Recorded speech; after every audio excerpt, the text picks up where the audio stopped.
The topics we discuss are many. No story too bold to talk about. Strictly our own opinions.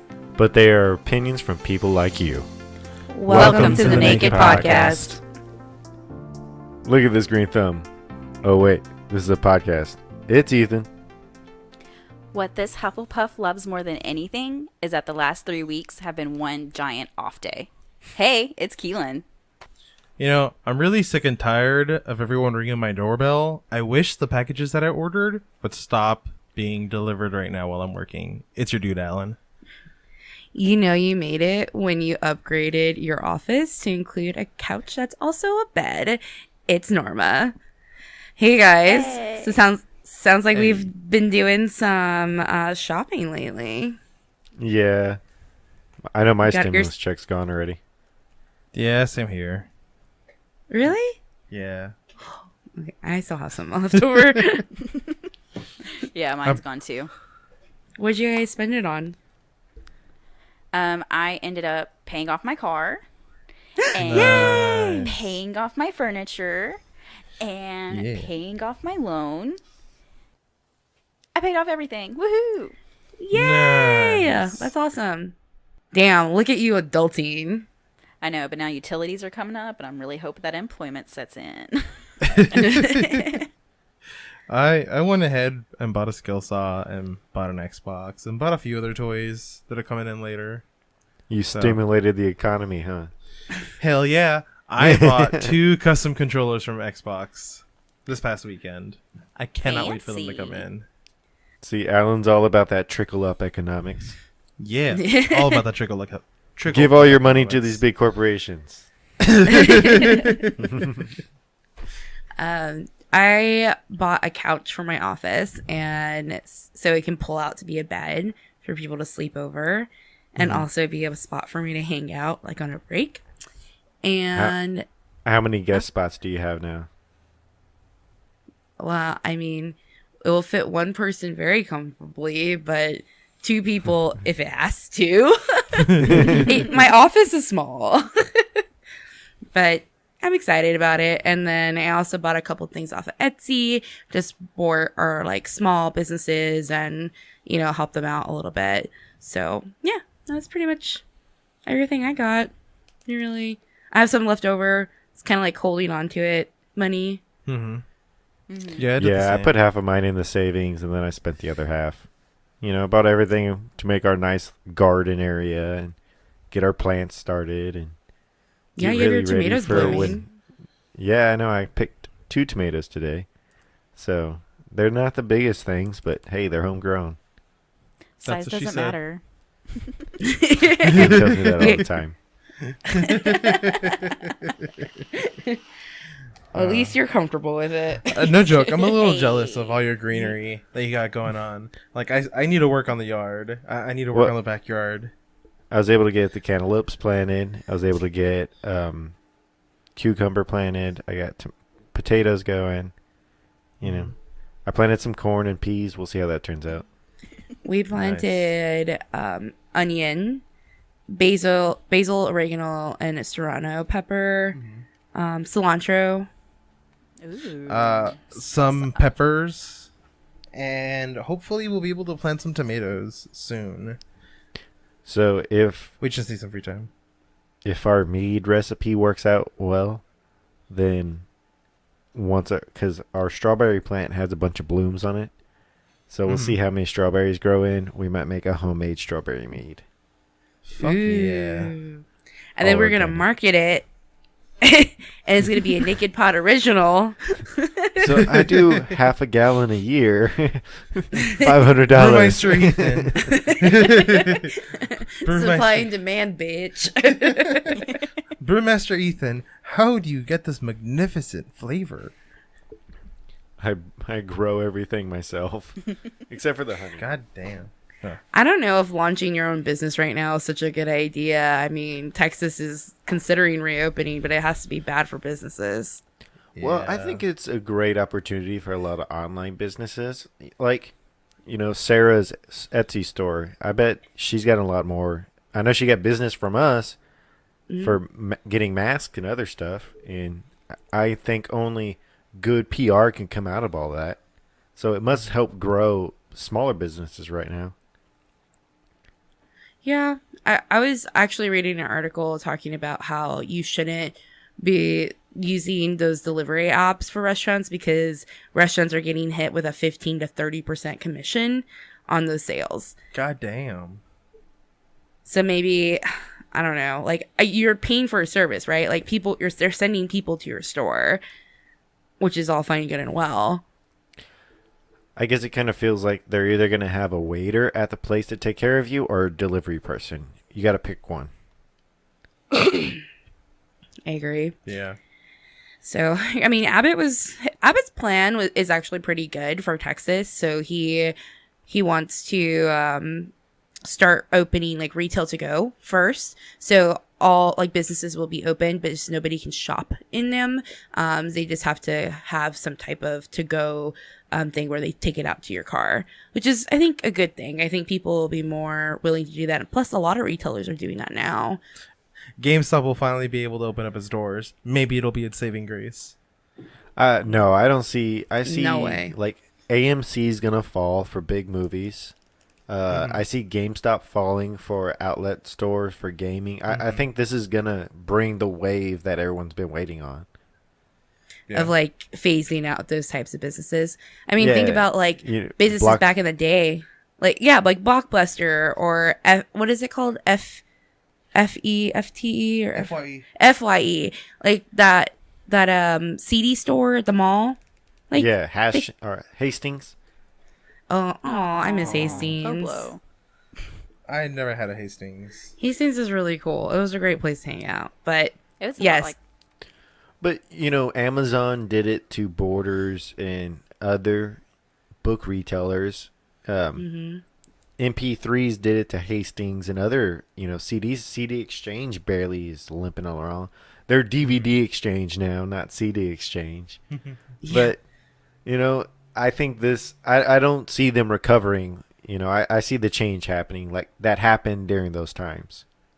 yeah. Like, people are just like, screw waiting at a restaurant and with other people. I'll just take it home. Yeah. I mean, that was me before I've- COVID. Right? Like, Facts. that's the best thing about this is it's really changed the very few aspects of our lives. Like, we don't really deal with other people's bullshit that much anymore. As we've gotten older, we've all kind of become homebodies. We don't go to the movies that often unless it's for like a specific movie we want to see. We don't go to the bars. We don't go out to eat because we prefer to, save a little bit of money, eat meals at home. So that's one of the reasons I don't think it's changed for us. And we cook together. Like we do like mini potlucks every time we all see each other. So it's just kind of, there's like really no need. But yeah, you're right. Like as we're older, we're more apt to be home instead of out. While our parents are the ones that are running around, or our grandparents. Like, I would totally rather pay $20 to get a 12-pack and get shit-faced with y'all than go to the bar to get shit-faced with y'all, for $100. And spend like $200. Then you got to find a ride home. And I think that was the one thing that drove me to drink at, like, I don't drink anywhere but my house or, other people's house where I'm comfortable now because of all the DWIs and how strict all that's gotten. Yeah. And it's a good thing. Crack down on that. People are dumb. dude, it worked with me. Not worth it. But I don't know. I'm excited. I'm excited for this to go back to normal because I feel like, going to the grocery store kind of like has me shook every time. Like having to wear masks. I went grocery shopping this past Friday. I'm wearing a mask like inside, and it's just very surreal. So I would want things to go back to normal, I guess, for what normal was. But at the same token, I don't know, like looking at the science and looking at what doctors are saying, they're saying that Texas might hit its peak with this virus in May, but then, like I feel like a slowly, gradually reopening is also a good thing. So I don't know. I'm kind of torn. What do you guys think? Do you think that we're reopening too soon? I think that it's kind of like on the edge. We don't know what could happen at this point. We just don't have enough facts. That's really what it boils down to. I mean, we could open up and we could expose ourselves, but then, a few 100 people would at least get some money in their pockets, or just keep it closed and hopefully some way we would survive. As a matter of fact, Whataburger just announced today that they're opened up 700 new positions to be filled at all of their stores. So, I mean, there's business there. It just depends on whether you want to work for it or not. Well, and it's like, If that makes any sense. I went by my old work today, you know, just to kind of say hi, see how they're doing. And right now there's only 5 guys working the entire building, and they're busier than when before all this happened. You know, they have delivery trucks going around. They have customer pickups they had over 50, you know, just on Sunday alone, and more than that on Saturday alone. And, you know, it's hard for them. We need to let these businesses bring in other people. Yeah, I mean, I'm ready for it to open up because it's really hurt our business. You know, we don't have service calls. There's nobody's building anything new because no one can go anywhere. So, yeah, we need something opened up to, at least to some level, in order to start getting back on track. Yeah. Well, this question posed like a great controversy right now. You know, we have protests going on, and you have a lot of misinformation and just, you know, a lot of conversation about like, well, would we be in a better position if this or that, blaming administration. And I feel like this has become like such a political weapon, and it shouldn't be. Like, it's literally just science. Like, you know, let's just do what we have to do. And at the same time, like, let's try to look for an exit plan. Like, this is involving people's lives. Don't try to think, oh, well, I think that will be done in May. Don't try to decide this on a hunch. Use the facts. Well, I think like we have to come up with an exit plan. Like, I don't feel like just waiting and seeing is effective at all. I mean, it's still a little early to know the facts. I mean, we're still learning stuff about the flu now, and we've been studying it, 20 years, you know, easily? Yeah. So I think it's a real rush to blame somebody or point fingers. You know, we don't really know what could have been done to prevent it. And that's the thing, like, because you were showing that Dan Crenshaw video. Yeah. And back in early January, nobody's really talking about it, but they were trying to talk about it. But they dismissed the COVID, and I don't know. I like that video, though.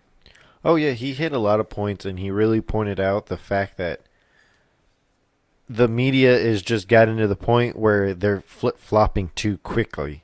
You know, before you had time to kind of let the story, you know, the 24-hour news cycle let it run its course. But they're literally not even waiting 24 hours to put out the opposing opinion. And it's like, it's just so quick to, you know, have this blame game, have this, you know, pointing fingers, accusations, and it distracts from the real issue here, which is this virus and what we're going to do for, you know, the people. Because I'm sorry, but everybody who is elected official is for the people, period. And I think that it becoming a political weapon is kind of, I don't know, tacky. I mean, with Dan Crenshaw, I have to say, like, he is so eloquent. He had wiped the floor with Bill. I mean, he was very calm, very collected. He stated the facts and just saying, like, no, like, we had this in the State of the Union address, and guess what happened on this day? Nancy Pelosi ripped it up. Ripped that paper, and that was the media attention rather than what was said. So yeah, it's quick to forget facts, right? I don't know. Oh yeah, no, and that's one of the reasons why I've come to be paying more attention to, you know, him and Ted Cruz have really stepped up and got my attention in the last couple of years because they started talking about the topics I'm actually curious in. They're hitting, you know, term limits. They're both say we need term limits. I'm all for term limits. Let's stop you know, Nancy Pelosi, Chuck Schumer, and Joe Biden have all been in government for 40 years. Why? Let's get fresh blood in there, you know, set 3 terms or whatever, you know, let's just set a limit, a reasonable limit. We we have to be progressive. Mm-hmm. If they haven't, done what they set out to do by now, being in government for 40 years, then what are they still doing there in the first place? Yeah, if they haven't, if it's taken 40 years and they've done nothing, why have them around? I'm totally about Because that. it's all they know how to do, and it's the easiest way for them to make money in. But they're millionaires, the knowledge that so they have. Yeah. Yeah, Go to do just something. draw the public in circles, going round and round and round. Yeah, I agree. I think that Ted Cruz and Dan Crenshaw, they have definitely captured my attention. And I'm I'm liberal. Like, I lean to the left. But, when I feel like his interview, I came away with perspective. And that's exactly what effective communication and dialogue should result in. Yeah. yeah, I agree. and that's what I want from our elected leaders. Yeah. And like, even so, like, when he was talking about Trump, like, I was seeing today, I was like, man, he is such an asshole. He's such an asshole. I mean, when he's talking about these other states that need to be liberated, right? Like, why? Like, why do you need to go there? Number one. So, like, and Crenshaw, the way he had stated it was like, well, it's just his style. Like, I don't agree with it necessarily. Like, it's not what I would do, but that's just who he is. And I can't speak on his character. But when you look at the facts of things, this is what it is. Yeah, exactly what you were saying. The facts, right? The results that Trump has come away with, I don't know if anyone could do any better. So I don't always like the way he gets to the point, but he knows how to work the media. I mean, he knows how to get the point across in a way that will make sense to the masses of America. It sounds weird, but it works. Right. And what's the sad thing is that when it happens, people just kind of go like, that's just who he is. It's just another, I don't know. It doesn't matter because Biden's not going to win. Like, we all know this, right? Like, Yeah. Biden's just not going to win. Did y'all see hope that he Biden's wins. attack ad on Trump? I didn't watch it. No. I haven't seen it yet.